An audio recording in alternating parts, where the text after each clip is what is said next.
नमस्कार, मैं हूं दिबांजलि मोइत्रा। अगर हम ये कहें कि भारत में इतिहास रचने का दौर चल रहा है तो इसमें कुछ गलत नहीं होगा।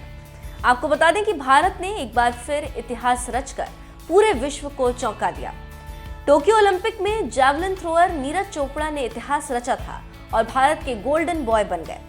अब पैरालंपिक में भारत की बेटी अवनी लेखरा ने गोल्ड मेडल जीतकर देश की गोल्डन गर्ल का खिताब हासिल कर लिया।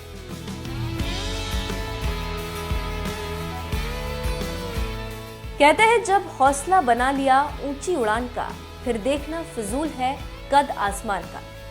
कुछ ऐसा ही करके दिखा दिया अवनी लेखरा ने। बता दें कि टोक्यो पैरालंपिक में राजस्थान की अवनी लेखरा ने निशानेबाजी में देश के लिए पहला गोल्ड मेडल जीता। जयपुर की रहने वाली अवनी पैरालंपिक गेम्स में गोल्ड जीतने वाली भारत की पहली महिला एथलीट भी। उन्होंने महिलाओं के 10 मीटर एयर राइफल के क्लास SH1 के फाइनल में 249 पॉइंट स्कोर कर गोल्ड मेडल अपने नाम किया। इससे पहले उन्होंने क्वालिफिकेशन राउंड में 7वें स्थान पर रहकर फाइनल में जगह बनाई थी। जयपुर की अवनी ने फाइनल में 249.6 अंक बनाकर विश्व रिकॉर्ड की बराबरी की और पहला स्थान हासिल कर लिया। उन्होंने चीन की झांग कुइपिंग को पीछे छोड़ा। ये भारत का निशानेबाजी प्रतियोगिता में भी पहला मेडल।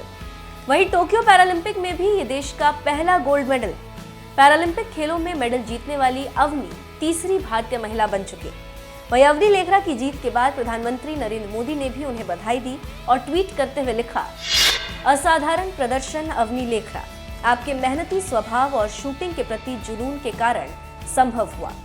कड़ी मेहनत और गोल्ड जीतने के लिए बधाई। ये वास्तव में भारतीय खेलों के लिए एक विशेष क्षण। आपके भविष्य के प्रयासों के लिए शुभकामनाएं। अवनी इस साल वर्ल्ड कप में सिल्वर मेडल जीत चुकी।